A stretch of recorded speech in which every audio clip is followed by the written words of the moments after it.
have at least one new person. Welcome. Hopefully I'm saying this correctly. Saban. It is hot in Arizona at the moment, but I choose to live here. So, and hello to Deb and Ruth and bonjour, Paul.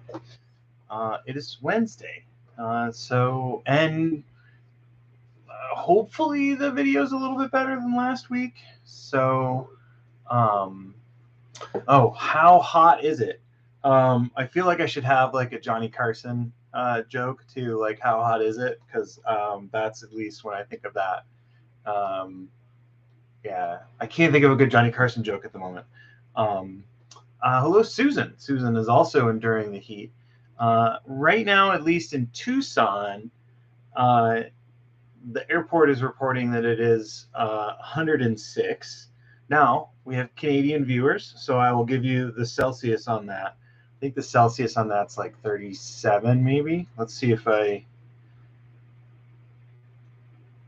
real quick. I'm in airplane mode, so it just went away. But yes, that is a Tonight Show. Yeah. So good. Well, I caught that. That was a Tonight Show reference. Why have you forsaken me? Well, the high today was 108. It is 106 right now. I guess it's not letting me. Doesn't show my temperatures in Celsius. What's the deal? Hold on. So this is, you're now getting to see, you're now getting to see what it's like behind the scenes. So 108 in Celsius, or 106 in Celsius. So I think that if I use the Bob and Doug McKenzie from their comedy album, you subtract 32 and then divide by 2. So I think that means the 74 divided by, so that would be what, 37? So that's a guesstimate. So Fahrenheit to, so I think it's 37 if I use the Bob and Doug McKenzie version. But that's off. So I said it was 37. It's actually, so 106 Fahrenheit is 41.1 in Celsius. If you don't know, that's the Bob and Doug McKenzie. They do the, Bob tries to teach everybody how to convert from Celsius. Oh, wow, the high was 111? Why is my phone telling me it was 108? Well, anyway, it's hot.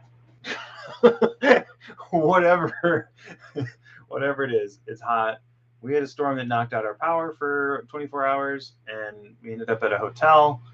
The our internet became the internet last week, and so although, as Susan pointed out, there was some delightful glitch art that came out of it, where like everything turned into like pulled video lines and everything. So I may end up using that for something at some point if I make a video. But yeah, the last like 2.5 weeks have been, they feel a little bit like I've got a poltergeist following me around, for lack of a better term. So now, Deb, if 91 can be hot depending on the humidity. So I will defend that as well. Welcome, Jennifer Green. Jennifer, I don't know that you've been on Wednesday yet, so welcome. And then Saban, I think this is your first Wednesday, or maybe I forgot. Maybe you were trying last week. We tried 4 times. 4 times was not a charm, but I appreciate the folks that tried to stick it out last week. So I imagine we're getting a little bit of glitch. I'm still trying to figure out the internet, which perplexes me. So I got a C in computer networking and at university, and I wish I had paid more attention. So Toby Sala was our guest guide on the Do Nothing project on this past Sunday, and so my like sort of off the cuff thought on Sunday was I want to do a little bit of a play with. I want to play with the autofocus and do nothing a little bit as well, because Toby, I thought what Toby had offered was like a fun thing to look at from a really like stripped down sort of version, and then also I'm fond of shows on Jack Hobner's videos, and one of the ones I watched recently, he was talking about how at the core we should just sit and not make it complicated, and that is like both hard for me and what I need. So I thought that would be a little bit of what I would play with. And so today, instead of doing like a theme and then finishing with nothing, we'll do autofocus, or a little bit of minimal guidance around autofocus, and then we'll finish with a friendliness practice, or a meta practice. So that's where we're kind of headed. And I've already talked a little more than I had planned on. And I'm updating another computer right here, so that may also be contributing to the pixelated video. So hopefully that will finish in a second. So autofocus, as Toby pointed out, and I posted a link. So Shinzen has this system, and for folks like me that are super nerds, that the thoroughness and accuracy of that system is super beneficial. And the funny thing, though, is you learn that system ultimately to let the system go away, or to realize you don't need it, which sounds totally counterintuitive and silly. So I would say one of my things I gravitated towards Jeff is Jeff, I think, has seen the benefits of that system and then is looking at the do nothing, like what if we drop it. And so Shinzen's always offering techniques as a way for you to tune to what you need. And so you'll hear Shinzen talk about choosing do nothing if your mind is very racy. But if you feel spacey, or you feel like you're not in contact with your object or what's going on, or your overall sensory system, then to switch over into a more focused exercise with high concentration moments of clarity, like a noting and labeling practice. So a new-ish system or category of practices that Shinzen came up with is what Toby was talking about on Sunday. It's called Auto, and it was an attempt, or it was a way for Shinzen to capture in the technique system, in his framing, a way at how you can look at Zen practices, like the fast version of walking meditation that is often done in Rinzai temples, and something that is in essence a family of practices that begin to put some edges on the spontaneity practices that you find in Zen. Not necessarily in, well, maybe they're in other things, but Zen is kind of known for those things. And so Toby pointed out that autofocus was a sort of renaming of do nothing. And the real notion, at least, or the way that I had heard it talked about, is that when we put in the effort to have the technique of no technique, we're dropping all of our intentions to control, shape, or shepherd our attention into a particular area. And when we do that, we are like a camera, like a modern multifunction camera. Our attention now is moving to wherever it is drawn, like an autofocus sort of camera.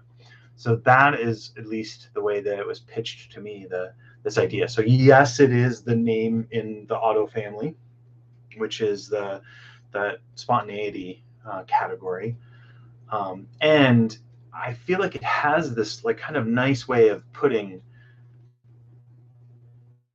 what ultimately happens when we give ourselves this big open pasture for our attention to go wherever we want it to go, or wherever it wants to go, actually. And then Toby also mentioned this idea that if you drop our intention a number of times and it keeps coming back up, you can kind of think of it. I've heard Shinzen say this when I was on retreat with him, where you're sort of your consciousness has decided that's the technique that it wants to do or wants to implement. So I've talked for way longer than normal, but there's still 11 people here, so that's a good sign. And someone just popped in, so maybe I held everyone's attention long enough to get an extra person here. Welcome. All right, so the plan is then we're gonna real minimal do nothing or autofocus, just looking at like where a little bit around that part, and then we'll finish with a bit of a friendliness practice. All right, I'm gonna ring the bell. And my normal thank you to Jeff Groves, who's reminded me to always turn my cell phone off.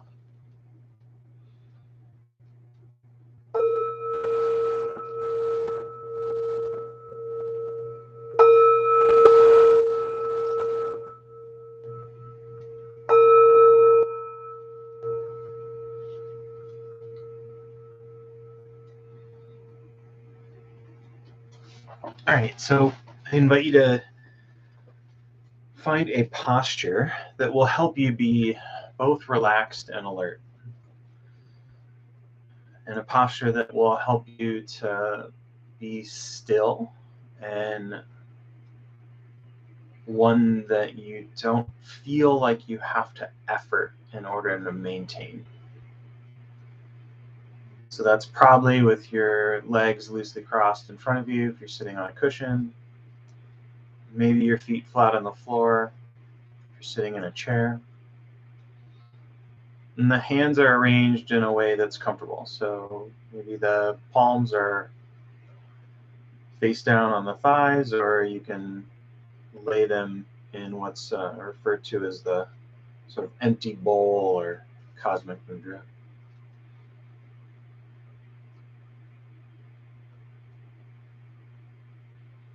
Really, we're allowing the body from the waist down to be heavy and from the waist up to be light, almost buoyant.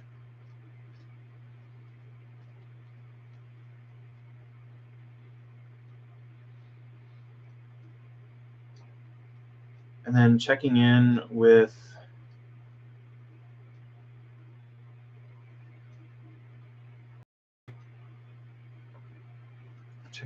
the body to see if there's any tension.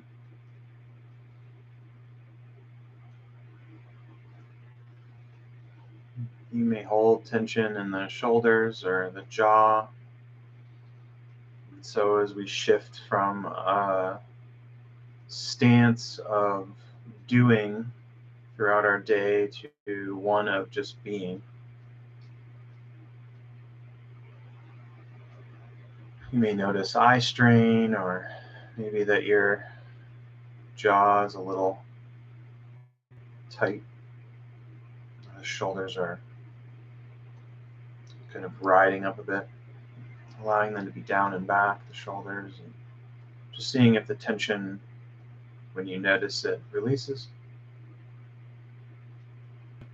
And the last thing really to set us up is a few deliberate breaths.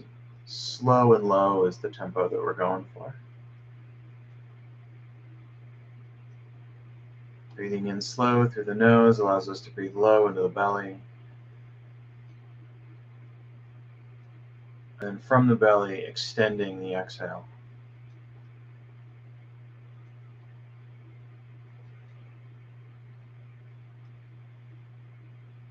And then just this little waypoint right here of just sitting and knowing that you're sitting. That knowing can just kind of be in the background. It's almost effortless.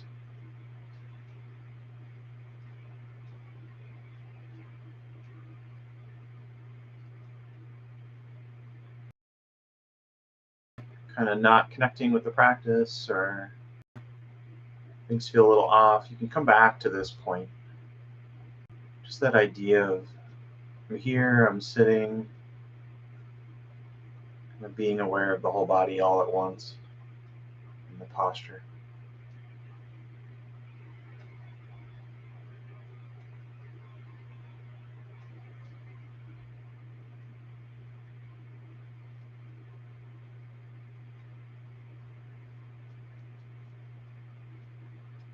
So it's a bit of a tongue twister, but this classic Shinzen instructions for the do nothing or autofocus technique are to drop any intention, to control our attention,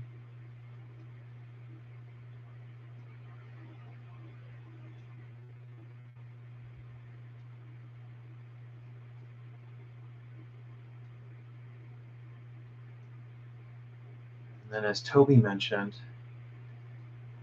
on Sunday, we aren't putting forth sort of a observer sentinel that's looking for that intention. It's just if we happen to notice it, we drop it.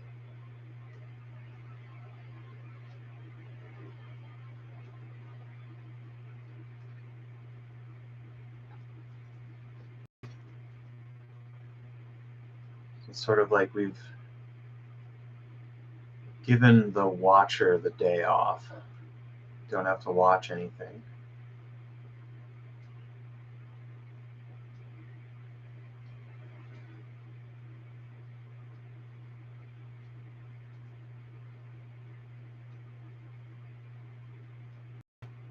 And if they do notice, like you catch yourself, you're counting your breath, or you're listening to sounds, and you find yourself that you're controlling your attention to listen to sounds, just letting it go.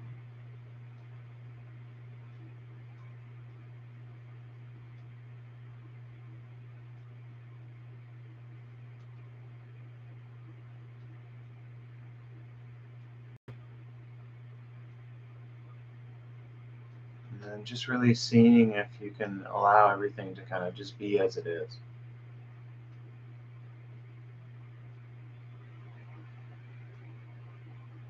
So the thoughts are in the background.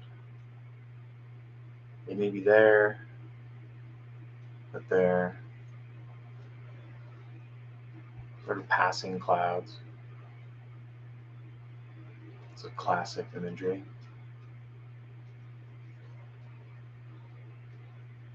And the last thing before I let you explore on your own here for a bit is just if this guidance isn't supporting you, then you can work with a home base. So you can always shift to that.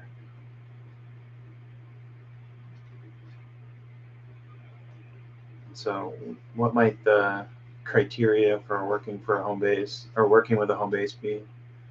Maybe you just feel too out there or too spacey, there's too much freedom. And that's where the benefit of having the home base is. All right.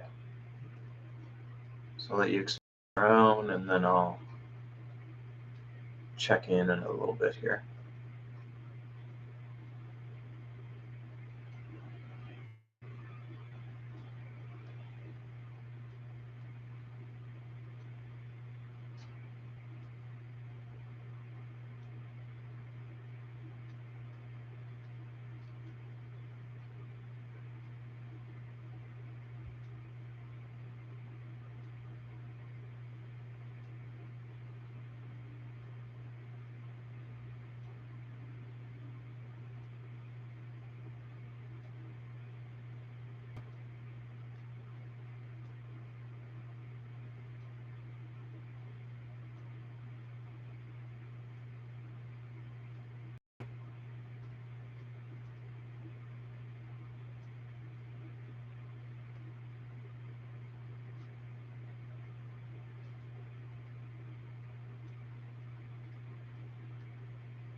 Just a little reminder to check in with the posture. I remember the first time I noticed this, it was both sort of frustrating and then also I felt like I was let in on a big secret. But the first time I noticed that my clarity, kind of being aware of what I was meditating on, wasn't that great. I was sort of slumped to the side or was sort of leaning forward and slumped to the side. And when I reset my posture and then sort of settled back in, I felt a change in the quality of my attention.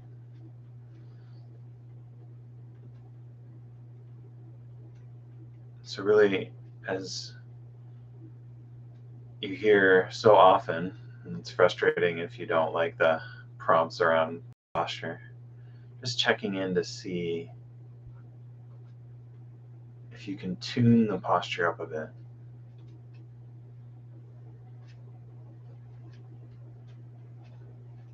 And you may notice that you lean forward a little bit and the shoulders start to rise up, just dropping them down and back.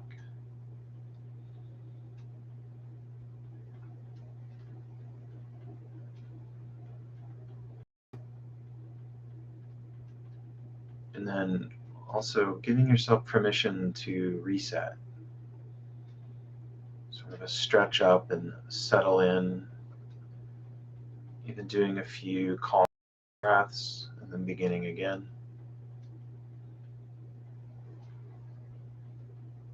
All right, keep going.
as I mentioned, we'll shift over, or I'm offering a shift to friendliness or loving kindness practice.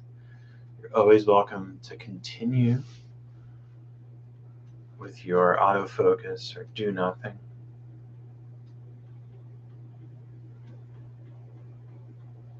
And then the phrases can be customized, but I'll offer just a few,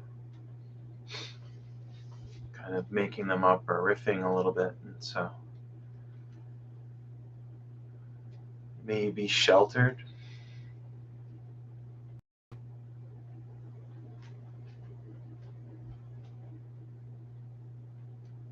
May you be safe.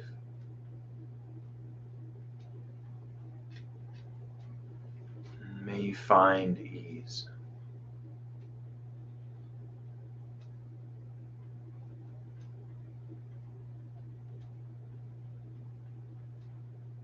And so you can always change, again, the phrasing or the pacing.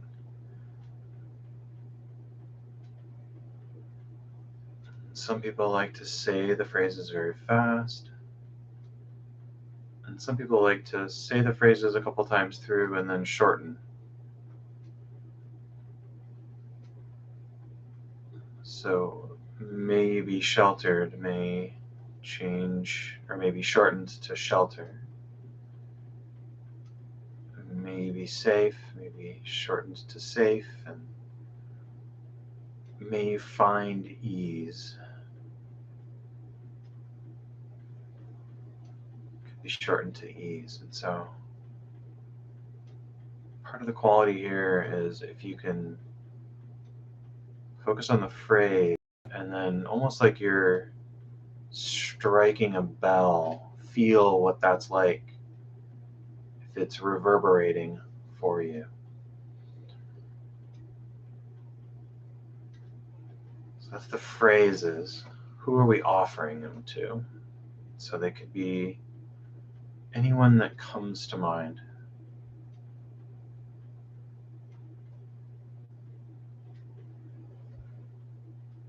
Somebody you saw in the day, maybe someone you saw waiting for the bus.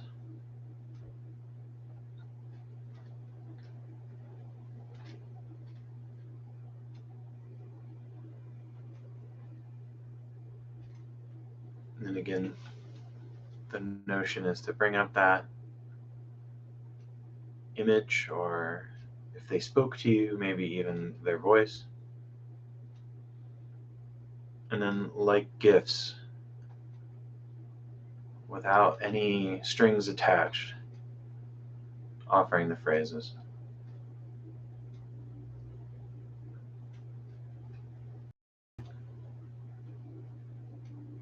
May you be sheltered. May you be safe. May you find ease.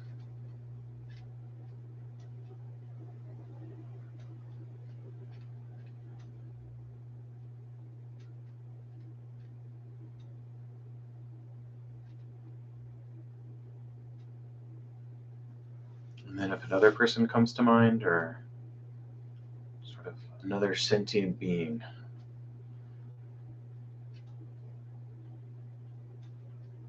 so maybe there are neighbors' dogs that you see and you hope they have shelter, and you hope they are safe, and you hope they find ease. So bringing them to mind, offering the phrases, and then briefly noticing if there's any reverberation kind of in your emotional body. If there isn't, no big deal.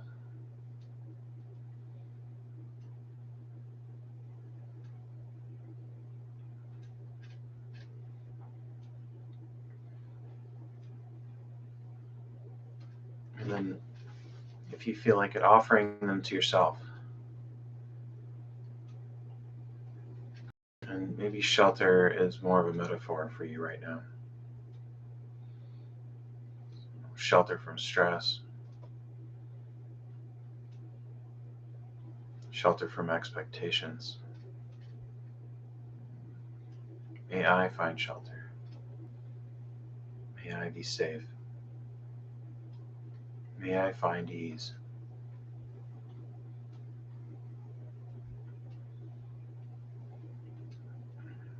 And then before we finish, sort of giving away to everybody here and everybody in sort of all directions, whatever merit, whatever benefit,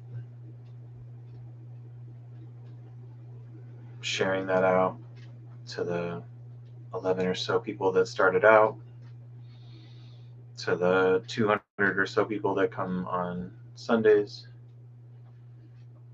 to the 18,000 some people who subscribe to Jeff's channel, to the 100 and whatever that subscribe to this channel, to all the people who don't subscribe to anything.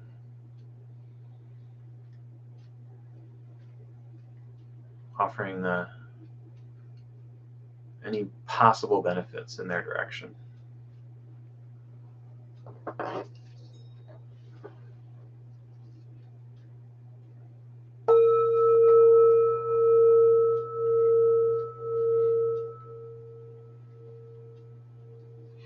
Hopefully I didn't startle anybody. I noticed that Toby's bell was quite resonant, which I both appreciated, but I also was a little worried about people that showed up late. Might have been a little startled. So yeah, thank you, everybody. Thank you, Riz Crab. Yes, thank you. It was a very robust bell. I will say the YouTube mantra. Don't forget to like if you want hit that thumbs up as Ruthless Crab is helping me usher into asking for that. You're very welcome, Mike G, and thank you everyone for coming. Yeah, you're incredibly welcome, Gabrielle. Saban, welcome, and thank you for coming your first time. To Jennifer Green, to Paul and Susan, for Anne and Colette, who will probably be watching this on the recording, and to our friends in the future in Australia, Lynn and Sarah, who are often watching the recordings of this. You're all too kind. So super happy. I think Jeff is back for Sunday. So the Do Nothing Project on Sunday. And then the CEC Meditate, or CECmeditate.com. Monday will be the last guidance for this month in this theme, the caregiving. I think it's the caregiving theme. Hopefully I'm right about that. Maybe I'm a month behind, but I think it's the caregiving theme. So that's the last for July. So I will see you on Sunday. And I gotta figure out which computer is actually the one that controls the live stream. All right. See you, everybody. Thank you.